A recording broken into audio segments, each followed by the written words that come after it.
Masechet Gitin Daf Kaf Vav, on commence Bezrat Hashem à la Mishnah. Akotev Tofse Gitin, un sofer qui veut préparer des Gitin, qui veut préparer un guet avant que quelqu'un ne le demande. Il veut que ce soit déjà prêt chez lui, dans le tiroir, pour que s'il y a une urgence, alors que ce soit déjà prêt. Ou plutôt, s'il y a une demande et qu'il est occupé par un autre shtar, que ce soit déjà prêt. Donc il prépare des Gitin, Tarich Shianiar, il faut qu'il laisse blanc, mais comme Aïch, mais comme Aïcha, ou comme Azman. La place du nom du mari, de la femme et de la date. Ça doit être rempli que lorsque le couple se présente devant lui. Il peut écrire tout le reste, ou presque tout le reste, comme on verra dans la Gemara, mais ça, il doit laisser blanc. De même, Shitiré Milvé, il prépare un shtar de prêt, au cas où quelqu'un vient lui demander un shtar sur une dette qu'il a prêtée. C'est-à-dire chez Aniach, il doit laisser ici aussi, mais comme à Malvé, mais comme à Lové, l'endroit du prêteur, le nom du prêteur, le nom de l'emprunteur, mais comme à Maot, la somme, mais comme à Zman, la date, point. Troisième cas, Shitre Mekar, celui qui prépare des actes de vente, un shtar de vente. Sarich Shianiach, lui aussi doit laisser, mais comme à Loker, mais comme à Mocher, l'endroit de l'acheteur et du vendeur, mais comme à Maot, mais comme à Sadeh, l'endroit de la somme de l'argent, l'endroit où on écrit le champ, quel est exactement le champ qui est vendu, ou mais comme Azman est l'endroit de la date. L'ipna takana, à cause de la takana, c'est une takana de Rachamim, ce qu'on vient de dire, la Gemara va expliquer quelle est exactement la takana et pourquoi. Rabbi Yehuda Posel Bechulan, Rabbi Yehuda dit ça n'existe pas de préparer un shtar n'importe lequel, il faut le commencer à zéro quand la demande arrive devant nous. Il y a un couple qui veut se divorcer, on écrit tout le guet du début à la fin. Il y a un prêteur qui demande un shtar comme quoi il a prêté de l'argent, on écrit tout le shtar du début à la fin. Pareil pour un acte de vente. Rabbi Elazar Marchir Bechulan, Chut Migitenashim. Pour Rabbi Elazar, tout ça c'est kasher. On peut préparer dans tous les shtarot, aussi bien prêt que vente, on peut préparer le shtar en laissant cependant la place de l'endroit c'est-à-dire la place des noms et de la date et ce qu'on a dit. Chut Migitenashim. Mais un get d'une femme, on ne peut pas préparer du tout. Pourquoi?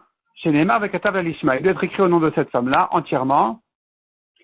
C'est-à-dire, Minatora, il faut écrire la ligne essentielle au nom de la femme. Midirabanan, il faut tout écrire au nom de cette femme-là. Et donc, on ne peut pas commencer à le préparer avant que le divorce arrive. Amar Abuda Mar Shmuel. Tarir Shianiach Af Mekom, Aret Muteret Lechol Adam. Il dit qu'il y a encore une ligne qu'il faut laisser. Encore une ligne, selon Tanakama qui a dit qu'on peut commencer à préparer un guet en laissant juste les endroits essentiels des noms. Il dit, Shmuel, il y a encore une ligne essentielle qui est Hare at muteret lechol adam. Voici, tu es permise à tout homme. Cette phrase-là, qui est l'essentiel du guet, doit être écrite au nom de la femme. Rabbi Elazar, Idamar et de Messira Karte. Et notre Mishnah, elle pense même comme Rabbi Elazar. Elle pense comme Rabbi Elazar qui a dit que les témoins essentiels sont les témoins qui ont vu la transmission du guet, qui ont vu le passage du guet de main en main, du mari à la femme. Ce sont eux les témoins qui font le divorce. Ou Beinan Ktiva Lishma. Et donc, les signatures ne sont pas importantes ici parce que les témoins essentiels sont les témoins qui ont vu.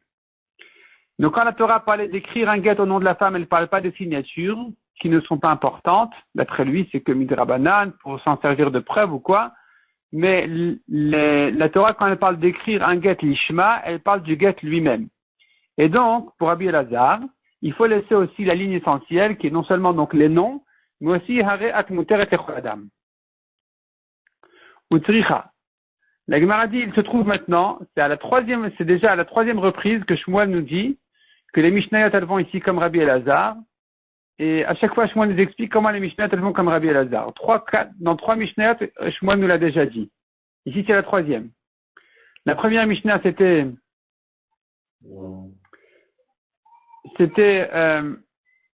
quand on écrit un guet, quand il est attaché à la terre, Shmuel a dit que c'est permis de l'écrire, c'est-à-dire il est cachère si on a préparé le guet attaché à la terre du moment que la ligne essentielle, on l'a faite quand on l'a déjà détaché de la terre, selon Rabbi Elazar. Deuxième fois que Shmuel a dit comme Rabbi Elazar, c'est la Mishnah qui avait dit tous sont cachères pour écrire un guet. Et là-bas aussi Shmuel avait dit, cette Mishnah qui dit que on n'a pas besoin d'intention de l'ishma, même un enfant peut écrire un guet, elle pense comme Rabbi Elazar, du moment qu'il a laissé la ligne essentielle, c'est bon. Et ici, c'est la troisième fois où Shmuel permet, d'après Rabbi Elazar, de préparer un guet du moment qu'il a laissé la ligne essentielle. Donc pourquoi Shmuel a dû se répéter à ces trois occasions? La Gemara dit Utricha, on en a besoin. Dei Ashmeina Narkamaita. Si on avait eu que la première Mishnah où il a écrit le guet attaché à la terre, Behahihu Dei Kaluk Maki Rabbi Elazar. J'aurais dit que c'est là qu'on peut dire la Mishnah comme Rabbi Elazar. Bekatani en kotvin, vekatan ktavo. La Mishnah dit là-bas, on n'écrit pas un guet attaché à la terre. S'il a écrit un guet attaché à la terre et qu'il a détaché, le guet il est cachère. Donc la Mishnah se contredit. Qu'est-ce qu'on n'écrit pas? Qu'est-ce que s'il a écrit c'est cachère? C'est pour ça que Shmuel avait résolu la Mishnah en disant, on n'écrit rien du guet quand il est attaché à la terre. Mais s'il a écrit le classique du guet et qu'il a laissé l'essentiel du guet, que ça a été écrit qu'une fois qu'il a détaché de la terre, dans ce cas-là, c'est cachère comme Rabbi Elazar. Donc cette Mishnah, je comprends déjà qu'elle va comme Rabbi, je peux entendre qu'elle va comme Rabbi Elazar. Aval sefa de katane, she'en kiyumaget el bechotamav. Mais la Mishnah qui parle de tous sont cachères pour écrire un guet, même un enfant, même quelqu'un qui n'a pas de conscience, de pleine conscience, ils peuvent écrire un guet. Cette Mishnah là s'explique en disant car l'essentiel du guet, ce qui valide le guet, sont les signatures. Et ma Rabbi Meiri, ici j'aurais cru que cette Mishnah déjà, elle va pas comme Rabbi Elazar, au contraire, elle va comme Rabbi Meiri qui dit que les témoins essentiels ne sont pas ceux qui ont vu, mais ceux qui ont signé, parce que la Mishnah te dit l'essentiel, c'est ceux qui ont signé. C'est pour ça qu'il te dit dans cette Mishnah aussi, elle va comme Rabbi Elazar, qui dit que l'essentiel c'est les témoins qui ont vu. On les appelle les témoins qui ont signé parce qu'en général, ceux qui ont vu, ils signent aussi. Mais l'essentiel, c'est ceux qui ont vu. Les témoins qui ont vu sont les témoins essentiels. Et c'est pour cela que la Mishnah dit que un guet est cachère, même quand c'est la femme qui l'a préparé. C'est-à-dire que d'après Shmuel qui dit que la Mishnah va comme Rabbi Elazar, quand la Mishnah nous dit que l'essentiel du guet sont ceux qui l'ont signé, ça ne se rapporte même pas sur le début de la Mishnah là-bas, qui avait dit tous sont cachères pour écrire un guet. Tous sont cachères pour écrire un guet du moment que ils n'ont pas écrit le guet jusqu'au bout, qu'ils ont laissé les lignes essentielles. Ça, c'est donc, selon Rabbi Elazar, cachère, parce que le guet, finalement, il aura été écrit l'ishma, dans les lignes essentielles. Et la Mishnah là-bas, elle continue en disant une autre halakha qu'une femme peut écrire son propre guet. Sur ça, la Mishnah conclut en disant, parce que l'essentiel, c'est les témoins qui ont vu, donc, la femme, elle peut écrire le guet, et après, le mari, il le lui donne, devant deux témoins, ça va. Et si on avait appris que ici, j'aurais dit, Haï Nami Kaluk Makar Rabbi Elazar. C'est cette Mishnah-là que Shmuel dit qu'elle va comme Rabbi Elazar. Avalha, mais dans notre Mishnah, nous, j'aurais dit qu'elle va pas comme Rabbi Elazar. Parce que si tu dis que notre Mishnah, elle va comme Rabbi Elazar, tu auras un problème. Si tu veux dire que le début de la Mishnah qui a permis de préparer un guet, elle va comme Rabbi Elazar, tu seras contredit par la fin de la Mishnah, où Rabbi Elazar a dit clairement, Chutz Migite Nashim. On ne peut pas préparer un guet d'une femme. Donc, Emma, j'aurais dit, Midesef à Rabbi Elazar avait. Tu fais que la fin de la Mishnah se termine par Rabbi Elazar qui interdit les préparations de guet. Rechalav Rabbi Elazar. Donc le début de la Mishnah qui permet de préparer un guet n'est pas comme Rabbi Elazar. Richa Shmuel a eu besoin de te dire que oui, le début de la Mishnah te permet, comme Rabbi Elazar, du moment que tu as laissé les lignes essentielles, c'est cachère. Et la fin de la Mishnah te conclut que selon un autre Tana, Rabbi Elazar dira que c'est interdit de le faire. C'est pas soul. C'est une marloquette entre les Tanaïm selon Rabbi Elazar. La Gemara va toucher ce problème-là un peu plus tard, dans quelques lignes. Mais puis Takana, on a vu dans la Mishnah que le guet il est cachère, c'est-à-dire c'est à la chôte là, de préparer un guet ou un shtar en laissant les noms, ça a été institué, mais puis Takana, c'est une Takana de Chachamim. Maï Takana, quelle est la Takana? Amar Rabbi Yonatan et puis Takana de Sofer et Rabbi Elazari. La Mishnah elle veut dire une Takana de Sofer, c'est-à-dire que c'est une Takana que les Chachamim ont instituée à l'avantage du Sofer, pour aider le Sofer. De Rabbi Elazar de Amar, et notre Mishnah pense comme Rabbi Elazar qui a dit, Edem et Sira Karte. L'essentiel, c'est les témoins qui ont vu, pas qui ont signé. Et si tu me dis que l'essentiel, c'est pas les signatures, alors l'écriture qui doit être faite l'ishma, puisqu'elle n'est pas les signatures, ça doit être le get lui-même. Et si le get lui-même doit être fait l'ishma, comment le sofer peut-il préparer des gittin? Alors justement, on aurait dû lui interdire de préparer complètement le get. Même le tofes, qui sont les lignes simples et classiques du get, même ça, on devait lui interdire d'écrire, de peur qu'il écrive la ligne essentielle aussi qui est interdite minatora, si ça n'a pas été fait l'ishma. Mais les chachamim ont vu que le sofer, des fois, il était surchargé, qu'il y a maintenant un get qu'il faut préparer, il ne peut pas s'en occuper. Alors, pour la takana du sofer, les chachamim ont permis de préparer un get en laissant les lignes essentielles. Rabbi Yehuda posel bekulan. Dans notre Mishnah, on a vu que selon Rabbi Yehuda, il est interdit de préparer n'importe quel shtar. Gazar tofes à tout toref. Lui, Rabbi Yehuda, il a décrété, il pense que les chachamim ont interdit de préparer de peur qu'il écrive aussi les lignes essentielles. Et quel est le problème d'écrire les lignes essentielles d'un shtar, un shtar de prêt, de vente? Quel est le problème? Gazar shtarot atugitin. Si tu commences comme ça pour des autres shtarot, tu vas en arriver aussi dans un get de le faire. Or là-bas, c'est sûr que c'est pas soul, donc Rabbi Yehuda tout interdit. Il interdit les autres shtarot à cause du get, et dans le get, il interdit les lignes classiques à cause des lignes essentielles. Et enfin, la Mishnah termine en disant Rabbi Elazar marché bechulan chutz migiten hashim. Lui, Rabbi Elazar, il permet dans tous les shtarot de commencer à les préparer en laissant les lignes essentielles, sauf pour un get d'une femme. Parce que lui, tofes a tout toref gazar. Il interdit pour le get d'une femme, même les lignes classiques, à cause des lignes essentielles. Par contre, shtarot a tout gitin le gazar. Il n'a pas interdit les autres shtarot à cause du get. Ça ne se confond pas. N'importe quel shtar, on peut commencer à le préparer, mais un get, on ne peut pas même commencer à le préparer de peur qu'il écrive les lignes essentielles aussi. Chez Neymar Vekatavla, la Mishnah nous explique que la raison elle est à cause de l'ishma. Il faut écrire l'ishma en son nom. La Gemara demande Vekaktivla à Torah Fudirtiv. Pourquoi il interdit de commencer à préparer le get? Parce que la Torah a dit de l'écrire l'ishma, mais la Torah ne dit d'écrire l'ishma que l'essentiel du get. À Torah Fudirtiv, c'est sur l'essentiel du get que la Torah dit de faire l'ishma, mais les lignes classiques du get, quel est le problème de le faire? Et la Ema Mishum Shenemar avec Atavel Ishma. La Gemara dit non, c'est pas Shenemar. Quand tu dis Shenemar, j'entends par là un psoul minatora. Il est interdit de préparer un get parce que la Torah nous dit il faut l'écrire l'ishma.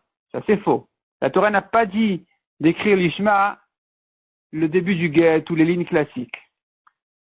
Par contre, il faut dire dans la Mishnah, Mishum Shenemar. À cause du passou qui a dit qu'il faut écrire l'ishma, alors on va interdire même là où on n'a pas besoin minatora l'ishma. C'est pour ça que pour Rabbi Elazar, tout le get ne peut être écrit que quand le divorce se présente. On ne peut même pas commencer à le préparer avant ça, pas parce que la Torah l'a interdit, mais Mishum Shenemar. À cause du passou qui a interdit de faire la ligne essentielle quand ça n'a pas été fait l'ishma, les Chachamim ont tout interdit.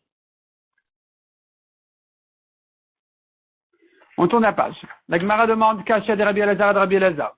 On se trouve avec une contradiction dans Rabbi Elazar qui a permis au début de la Mishnah de préparer un get et qu'il a interdit à la fin de la Mishnah. Tre Tanaï Valiba de Rabbi Elazar, ce sont deux Tanaïm selon Rabbi Elazar. Deux Tanaïm sont en discussion, que pense Rabbi Elazar? Rabbi Shabtai Amachizkia, Mishum Ktata. Lui, il donne une autre explication sur Takana. Takana, c'est quoi la Takana? Jusque-là, on a vu que c'est la Takana du Sofer. Il faut soulager le travail au Sofer. Donc, on lui a permis de préparer, quand il a un temps libre, de commencer à préparer des guitines. Ça, c'est la takana. Lui, Chizkia, il explique autrement. Il dit que Mishum Ktata, ça va faire des disputes. De préparer un get, ça va faire des disputes. Pourquoi? Des Rabbi Meir, des Amar et des Khatima Karte. Cette takana, elle va selon Rabbi Meir, qui dit que l'essentiel sont les signatures. Et donc, au Bedin ou d'Afilu Torah Fnami Lichtov. Minatora, on aurait pu écrire le get entièrement, même les noms. Même les lignes essentielles, on pouvait les écrire, même chez l'Olishma. Le problème, il est, les Chachamim, donc, ont interdit Mishum Takana. Qu'est-ce que ça veut dire?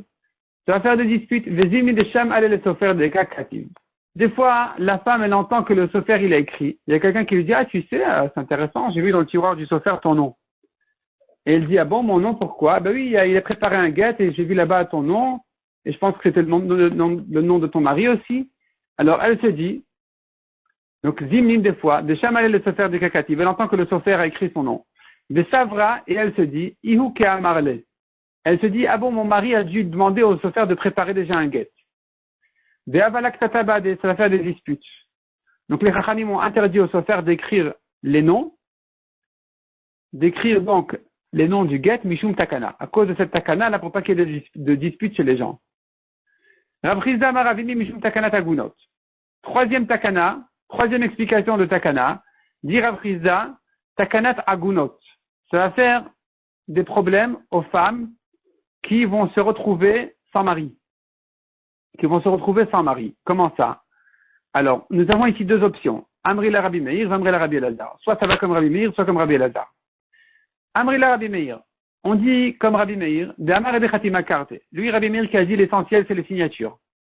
Et si l'essentiel, c'est les signatures, c'est ça ce qui doit être fait l'ishma. Et le reste du guet peut être fait même pas l'ishma. Et donc, Minatora, on aurait pu tout écrire, même les lignes essentielles, les noms et tout.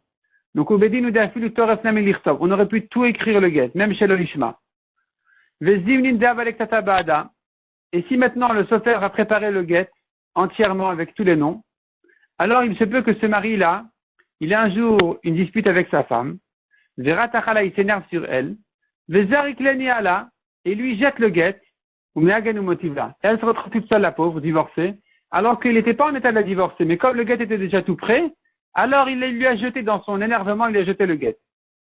Et donc elle aura perdu son mariage pour une bêtise.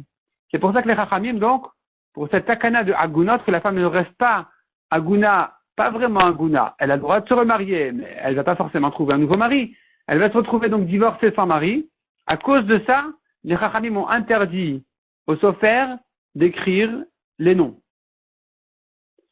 Amri la Rabbi Elazar, ou bien, dit la Gemara, ça peut aller comme Rabbi Elazar, de Amar et de Messira Karte, qui dit que l'essentiel, c'est pas les signatures, c'est les témoins qui ont vu.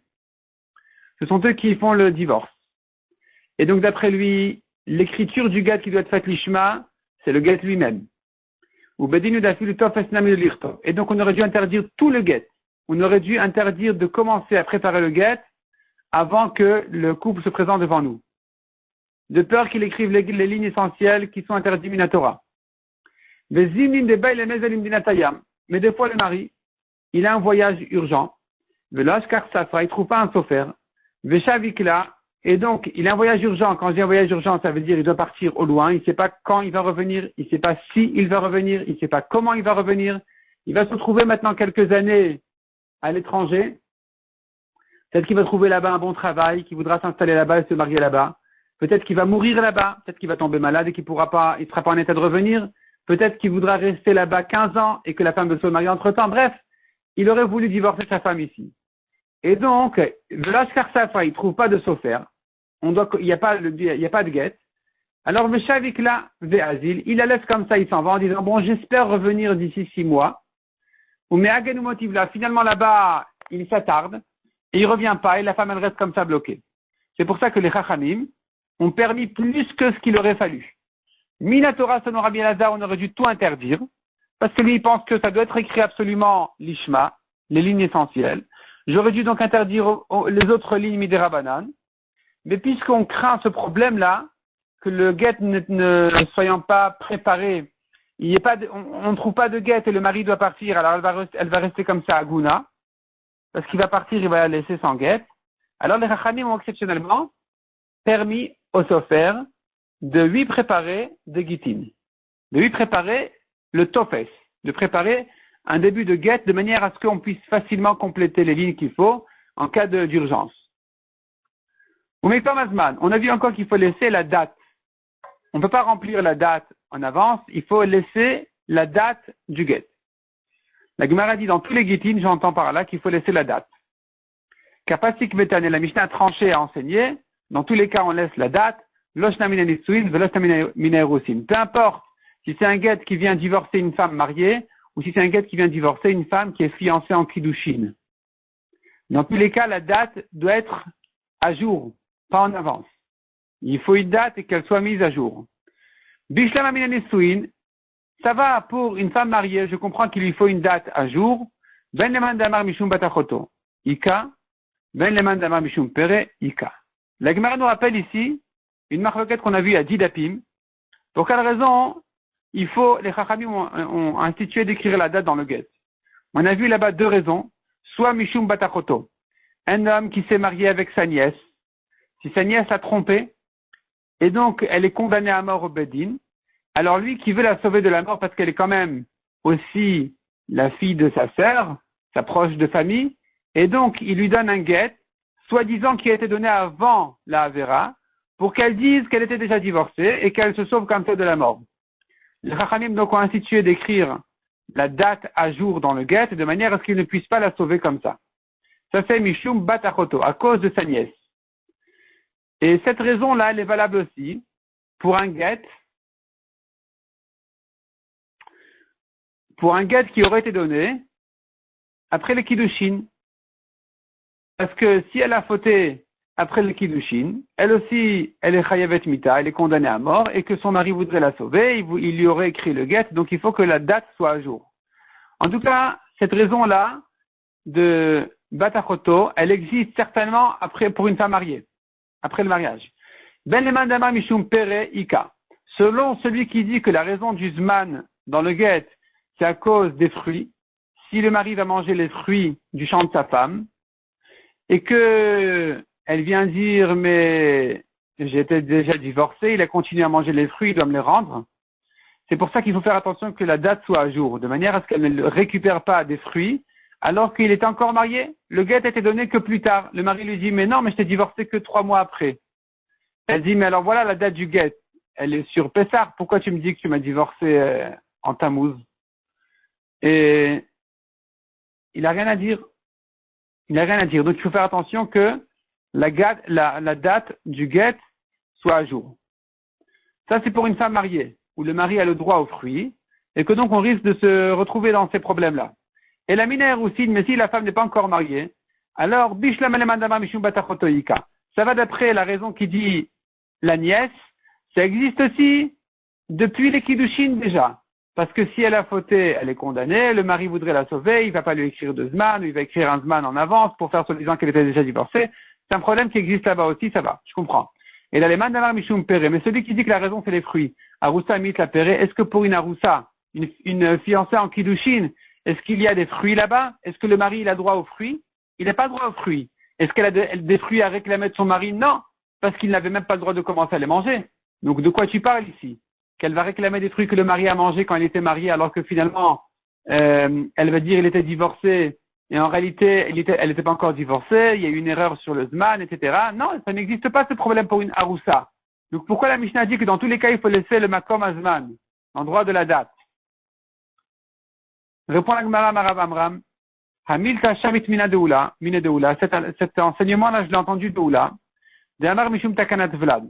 Qui a dit, c'est une takana pour l'enfant. Vlad Alamaïniou. J'ai pas compris qu'est-ce qu'il voulait dire par là, la takana de l'enfant pour une femme fiancée. Est-ce qu'une femme fiancée a des enfants? Kevan de Shamit ala de Tanya. Mais dès que j'ai entendu la Braïta qui a dit, Omer Kitvugat la Roussati. Celui qui dit, écrivez un guet pour ma fiancée, en Kiddushin. L'ikshek akansena agarshena. Pour que quand je me marie avec elle, je lui donne déjà ce guet, qu'il soit déjà prêt pour la divorcer. Avant le mariage, il prépare le guet. Ça devait être un mariage assez joyeux. Et donc, il y a le guet qui est déjà dans la poche pour qu'il lui donne après le mariage. Et nos guet, c'est pas un guet comme ça. C'est pas un guet, il n'est pas cachère parce qu'il a été écrit avant le mariage et la date elle est mauvaise, etc. Quel est le problème en fait? Imagine-toi qu'après le mariage, elle est enceinte, elle a un enfant, et que le mari va utiliser le guet qui a été préparé avant le mariage. Les gens vont dire, mais regarde la date. Elle n'était même pas mariée à ce moment-là. Elle était déjà divorcée, alors que elle était déjà divorcée avant le mariage. Les gens vont dire, elle ne s'est jamais mariée. L'enfant est un enfant qui est venu après son divorce. Donc ils vont dire du mal de sa famille. Ça va faire une mauvaise réputation sur la famille. Voilà la fille qui a eu un enfant après le divorce. Donc, on ne fait pas comme ça. On n'écrit pas, on ne prépare pas un guet avant le mariage pour après le mariage. Ici aussi, ça va nous donner la raison du Zman. On ne peut pas préparer un guet à une fiancée en Kiddushin, de peur que le mari ne va l'utiliser qu'après le mariage et qu'entre-temps elle aura un enfant, et que les gens vont dire que cet enfant-là, il est venu après le guet, selon la date, alors que c'est faux. C'est un enfant kasher les madrines. Donc c'est pour ça qu'on ne fait pas de date sur un get, même quand il n'y a pas eu le mariage encore, quand il n'y a eu que des kiddushin. Amar Abizera, Amar Abiaba Barshila, Amar Rav Amnuna Saba. Amar Avada Barava, Amar Rav. Alakha ki Rabbi Elazar. Donc lui, il dit l'alakha est comme Rabbi Elazar de la Mishnah, qui interdit de préparer un get. On n'écrit pas du tout un get. On ne commence même pas à l'écrire. Non seulement les lignes essentielles, mais même les lignes classiques, on n'a pas le droit, c'est pas soul. Kari Rav allait de Rabbi Elazar. Rav s'est exprimé sur Rabbi Elazar, Tovina de Chakime, l'heureux des Chachamim. Ve'afilu b'shar shtarot nami. Est-ce que donc, tu vas dire que même dans les autres shtarot, la halakha sera comme Rabbi Elazar, qui a permis de préparer là-bas, pas comme Rabbi Yehuda qui a interdit. On a vu dans la Mishnah, selon Rabbi Yehuda, on ne commence aucun shtar. Selon Rabbi Elazar, un shtar habituel on peut, un get on peut pas. Ici tu dis la halakha est comme Rabbi Elazar. Je comprends de là qu'un autre shtar on a le droit de commencer à préparer. Ve'amar Rav Papi mishmei de Rava, mais on a un problème dessus, que Rav Papi a dit au nom de Rava. Ashrata de daine.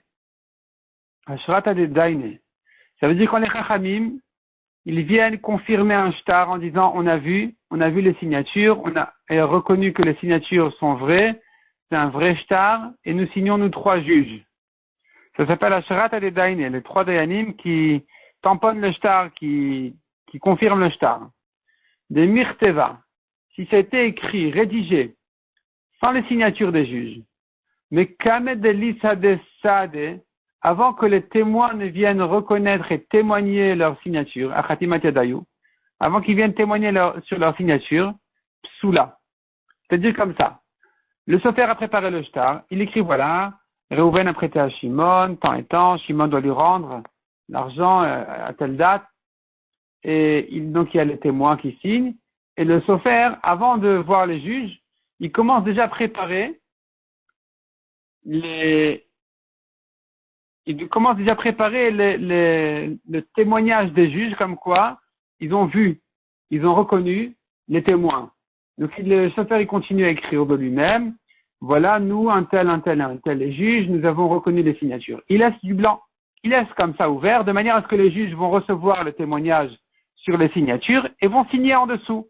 Mais c'est interdit de le faire, il dit. Pourquoi c'est interdit de le faire? Parce que c'est un mensonge. Quand tu dis, avant que le Beddin n'ait reconnu les signatures, avant qu'on ne vienne témoigner sur les signatures, si le Beddin maintenant va dire, on a reçu un témoignage sur les signatures, même sans signer, même sans que le Beddin ne signe sur cette phrase-là, c'est du mensonge, on n'a pas le droit de le faire. Alma mirze keshikra. Donc tu vois que ça ressemble à un mensonge. Achina mi mirze keshikra. Donc ici aussi, on devrait interdire de préparer n'importe quel shtar, parce que ça ressemble à être un mensonge. Si maintenant, le sofer, il prépare un shtar, et Reuven a prêté de l'argent à Shimon, temps et temps, même s'il laisse la ligne blanche, il écrit voilà, comme si toute l'histoire s'est déjà passée, alors qu'elle n'a pas eu lieu. Il veut que ce soit prêt déjà, le shtar. C'est du mensonge, ça doit être interdit. Donc pourquoi tu dirais que la halakha est comme Rabbi Elazar qui a permis les autres shtarot? La Gemara dit Veleta. Non, on craint pas de problème, c'est pas vrai. Mais Rav Nachman. Comme Rav Nachman a dit, Damar Rav Nachman Omer Aya Rabbi Meir, Rav Nachman, selon Rabbi Meir qui a dit que l'essentiel c'est les signatures, eh bien d'après lui, Afilum Taobash, pas, même s'il a trouvé un guet dans la poubelle, Chatmo Venatnola Kacher, il a signé et il lui a donné, c'est Kacher. Donc, on ne craint pas de dire c'était du mensonge d'écrire qu'il a divorcé sa femme. Tu utilises un mensonge puisque finalement ce guet-là n'a pas été fait pour lui, j'aurais pu croire que donc c'est un mensonge d'utiliser un guet comme celui-là qui a été fait soi-disant pour eux. Et pourtant il dit non, c'est kasher. Donc on ne craint pas ce mensonge-là. La foule Rabbanan ne plus galée de Rabbi Meir. Même les Chachamim ne sont pas en machloket sur Rabbi Meir et la Begite Nashim, que pour le guet d'une femme. C'est là où les Chachamim disent non, on ne peut pas utiliser un guet de la poubelle, des Beinan Ktiva Lishma, il faut quand même que le guet soit écrit en son nom. Alors là, il y a un problème. Et le problème n'est pas le mensonge. Le problème, c'est le lishma. Avec Bishar Shtarot, là. Mais là où j'ai pas une halakha de lishma, c'est permis. On ne craint pas de dire que c'est un mensonge. Donc, on aura le droit de préparer un autre shtar.